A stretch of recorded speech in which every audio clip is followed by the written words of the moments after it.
in some ways, I've become one of the most prominent people in Bedford, like known people, in that I have businesses in the football club and a platform. So naturally, my profile in the town has raised. It's not a big town, so it's not a hard position to take. But I've been very vocal about the problems in the town, in that we have an epidemic of addiction, alcoholism, crackheads, shoplifting, aggressive begging, and it's a problem in the town.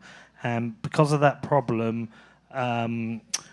we have people who now don't come into the town centre, especially more so with women with children, saying, I don't want to park in the car park, step over a crackhead and get shouted at. So I just don't come into the town, which leads to less economic activity in the town. It makes it harder for people to build a business. And we've seen a hollowing out of our towns in the UK. What's happening in Bedford is happening up and down the country. And so I've become very vocal about that in Bedford. I wrote an open letter to the police where I threatened them if they didn't fix the problem, I would. I didn't know how I was going to do it, but I did it. I fell out with the local mayor, a relationship I've repaired, and I wrote a manifesto for Bedford how I think it could be fixed. And I think a lot of people see the problems in the town. They know it, they see it, but they feel helpless. It's like, well, what can I do as the local plumber or somebody who runs the florist? How can I affect change? Platforms are really helpful. Balaji spoke about this recently. You'll know Balaji is. He talked about how tech companies used to have it was essential to have a tech director. If you're going to pitch your deck to raise funds, you had to bring a tech director. You had to have the vision, the voice, and the sales of the founding CEO, and you had to have the tech director to deliver it. He now says it's essential to also have the influencer in there, the person with the platform, the voice, who can raise the profile. And so having the platform has allowed me to be very vocal, and it's been almost universally well received. Can I say something on it? Of course you can say what you want. He does speak a lot. I'd say if you asked that question 3 years ago, a lot of people would be rolling their eyes. And I think it really comes down to the execution at the end. You can say what you like, but it's actually about the actions you do. And I think the more and more we win leagues, the more people believe in the football journey, and the more and more you produce actions to clean up the town and make it better, people are really coming around to the idea that you don't just say these wild things, you actually complete them. Well, yeah, so the football club has been a success for the town, objectively. And it's not just that we've won games, we established a female team because women's football's growing. And with that, we paid our women from the outset. We didn't match the wages. There was no equality on wages. Wages are set to win a league. If the women win the current league, their wages will go above the men's. We pay to win leagues. But we started out paying our women. And there was a lot of women appreciated that. We'll put in the effort and support women's football because it has been underfunded, and there's this like kind of shitty layer of misogyny around women's football that exists.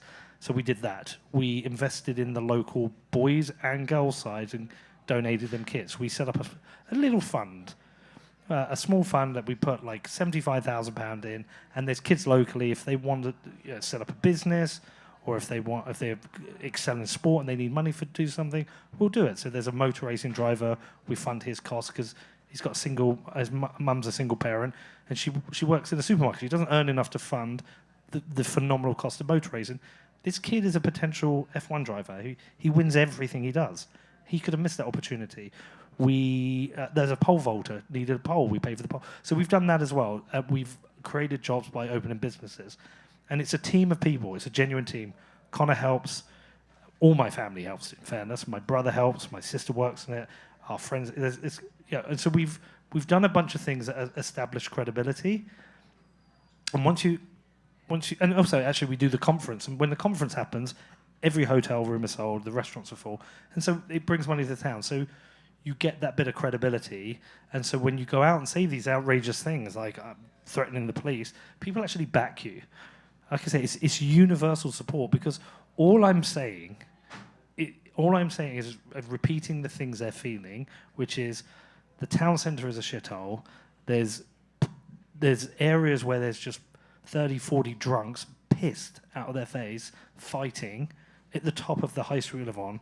You walk one street from the main high street and there's zombie crackheads just roaming around, yelling at people. Like, this is not good stuff. None of this existed when I was his age. None of it. And we've been delivered this by incompetent governments who have continued down this socialist path of empathy and thinking they're right. And they're just fundamentally wrong. So it has been well received.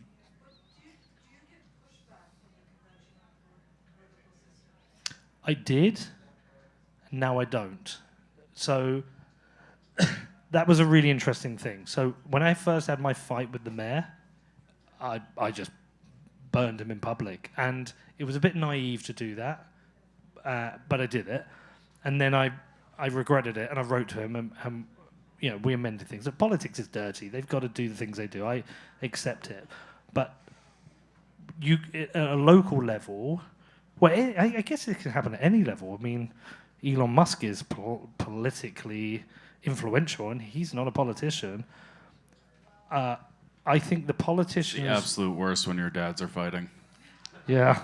Yeah. The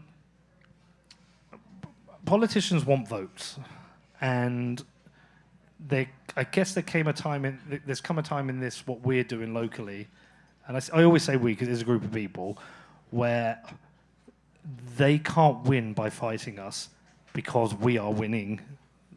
We are winning the argument because we're delivering exactly what Conor said. And so when we deliver a football club that's winning leagues and we've got billionaire investors who want to build a stadium, there's no reason to work against us. They want to work with us. When the police are objectively failing to protect the people of our town and they get called out, the politicians are now... So what was really... When I wrote my open letter to the police, a month later, the mayor wrote an open letter to the police, basically saying the same thing. And so I think we've got to the point in the level at Bedford where we can pressure them to make the right decisions.